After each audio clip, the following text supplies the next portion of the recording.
안녕하세요. 전문가의 가업승계 최영도입니다. 오늘은 그 소득세를 2억 8천 정도 이제 줄이는 방법에 대해서 한번 알아보겠습니다.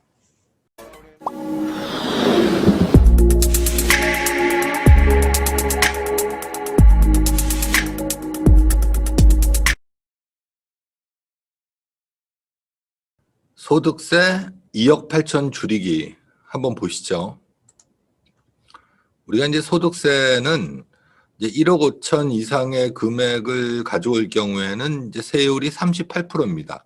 이제 거기다 이제 지방세 10%를 더하면 3.8%죠. 그러면 이제 41.8%죠. 여기서 끝나는 게 아니라 건강보험료 같은 이제 준조세가 붙죠. 이제 그렇게 되면 현실적으로는 거의 50%에 가까운 세금을 내고 이제 이 정도의 이제 세금을 부과하는 겁니다.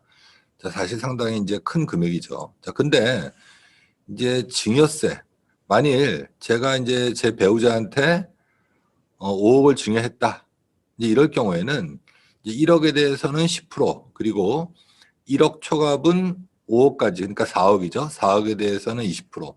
그러면은 거의 한 9천만 원 정도 이제 세금을 내는 거죠. 근데 증여는 지방소득세도 붙지 않고 또 건강보험료 같은 이제 준조세도 붙지 않습니다. 거기다가 또 이제 신고할 때 신고세액공제라 그래서 이제 3%를 세금을 깎아줍니다. 사실 괜찮죠. 그런데 이제 더 좋은 점은 뭐냐면 이 배우자끼리는 이제 10년 동안 이제 6억까지 증여해도 이제 증여세를 공제해 줍니다. 그러니까 만일 이제 11억까지 증여했을 경우에 이제 증여세가 한 9천만 원 나온다는 겁니다. 6억까지 증여함에 있어서는 이제 세금은 하나도 없는 겁니다. 제가 항상 말씀드리지만 과세라는 거는 이제 요건을 충족해야 과세할 수 있는 겁니다. 요건을 이제 조금이라도 충족하지 못하면 이제 과세는 못하는 겁니다. 그 우리나라 소득세는 이제 열거주입니다. 열거돼 있는 것만 과세하는 거고, 또 그 현실적으로 가상화폐, 이제 비트코인 같은 경우는 과세할 수 있는 법령이 없어서 요번에 이제 세법이 개정되면서 2021년 10월인가요? 이제 그때부터는 비트코인, 이제 가상화폐에 대한 양도소득세 뭐 이 규정이 생겼습니다. 그래서 어떻든 간에 이제 요건이 충족하고 또 법적 근거가 있어야지 과세하는 거다 이제 이런 겁니다. 근데 이제 소득세법 97조 2항하고 94조 저 1항의 1호를 보면 이게 무슨 얘기냐면, 만일 제가 옛날에 아파트를 하나 샀어요. 1억 주고. 근데 지금 그 아파트 가격이 이제 5억이다. 이럴 경우 그 아파트를 내 배우자한테 이제 증여를 했을 경우에 이제 증여세는 안 나오겠죠. 어차피 이제 6억이 공제 한도니까. 그럼 이제 5억에 이제 증여를 하고, 우리 그 배우자가 이 아파트를 이제 바로 팔았다. 이제 이럴 경우에는 법에서는 제가 판 걸로 봅니다. 그래서 여기 보시면 이제 토지나 건물, 이제 부동산에 대해서는 우리 배우자가 판 걸로 보려면 배우자가 적어도 이제 5년은 갖고 있다 팔아야 배우자가 판 걸로 봅니다. 그런데 이제 주식은 이제 그런 조항이 없습니다. 그래서 주식은 제가 바로 증여한 다음에 이제 배우자가 팔아도 이럴 경우에는 이제 배우자가 판 걸로 바로 봅니다. 사실 그 분양권도 마찬가지였죠. 분양권도 이제 작년까지만 해도 제가 산 분양권을 배우자한테 증여하고 이제 증여를 한 다음에 이제 바로 배우자가 팔아도 이제 배우자가 판 걸로 봤었죠. 법은 그렇습니다. 자, 2012년도에 사실 상법이 이제 대대적으로 개편됐죠. 이제 그러면서 저희가 이제 주로 했던 게 뭐냐면, 그전에는 이제 상장사들만 자기 주식 취득을 할 수 있었습니다. 그런데 이게 이제 법이 바뀌었죠. 그래서 이제 비상장사들도 자기 주식 취득을 할 수 있게 됐죠. 그래서 이 주식에 대한 양도소득세는 세율이 10% 단일과세였습니다. 옛날에는 뭐 10억을 하든 100억을 하든 세금 10%만 내면 끝나는 거였습니다.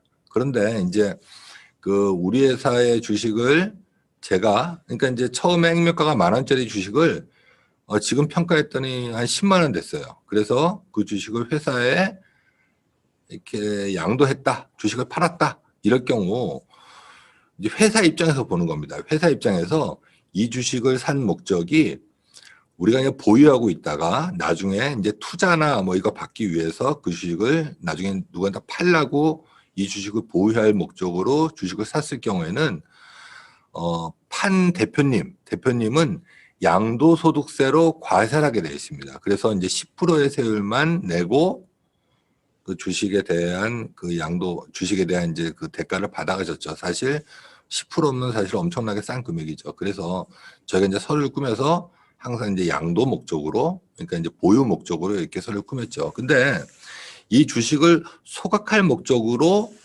이 주식을 감자나 소각할 목적으로 우리 법인에 샀다 그럴 경우에는 우리 대표님은 이제 배당 소득세를 뭐 이런 식으로 과세합니다. 그래서 이제 배당 소득세라는 거는 어차피 종합과세에 합산되다 보니까 이제 세금이 만만치 않죠. 그래서 항상 이제 그 양도할 목적, 보유할 목적으로 이제 서류를 꾸며서 저희가 많이 이제 이 자기주 취득을 했었죠.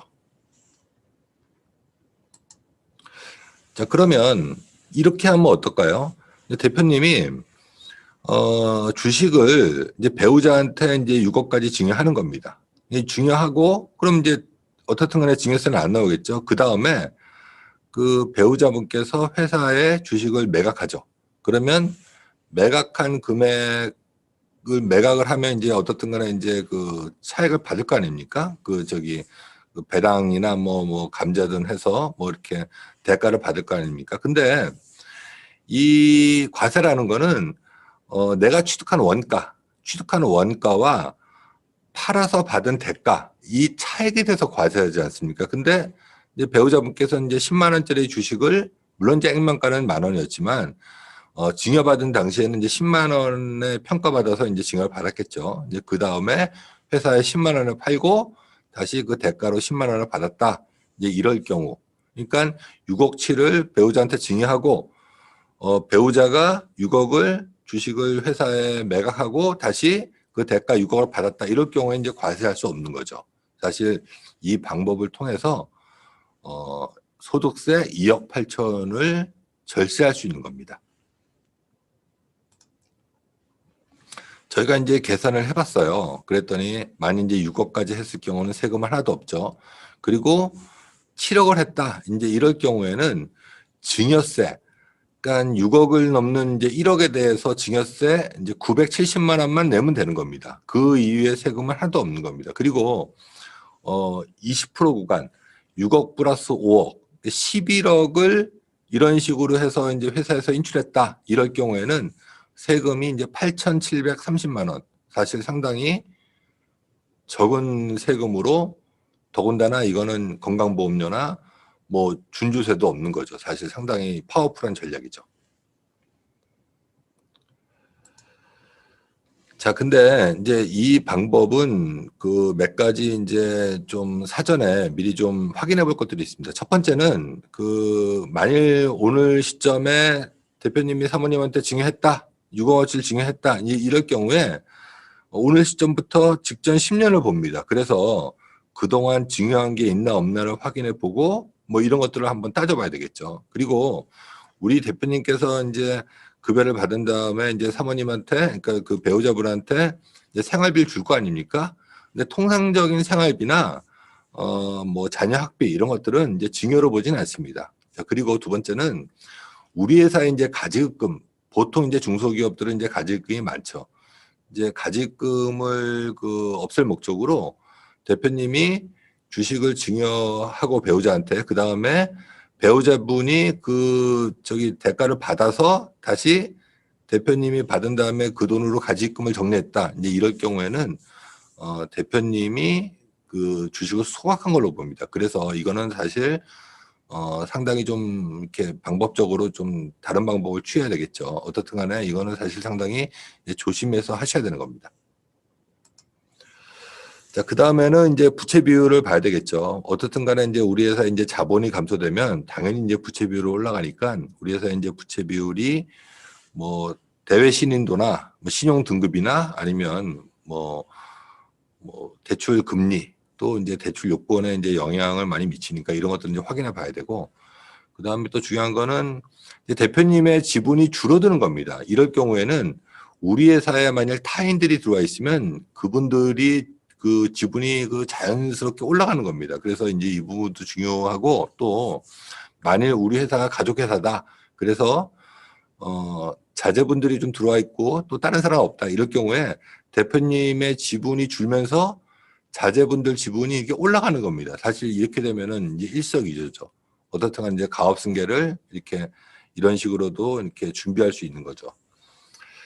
저희 같은 경우는 사실 1년에도 이런 일을 뭐 수십 번 합니다. 그래서 이제 주로 주위에 계신 이제 기장세무사나 이런 분들은 이런 거를 할 수가 없습니다. 또 어떻든 간에 이제 과세되는 요건들도 좀 따져봐야 되는 거고, 그 제가 이익 소각에 대한 그 연구 강의를 해놓은 게 있습니다. 그걸 보시면 아마 더 이해하기가 좋을 것 같습니다.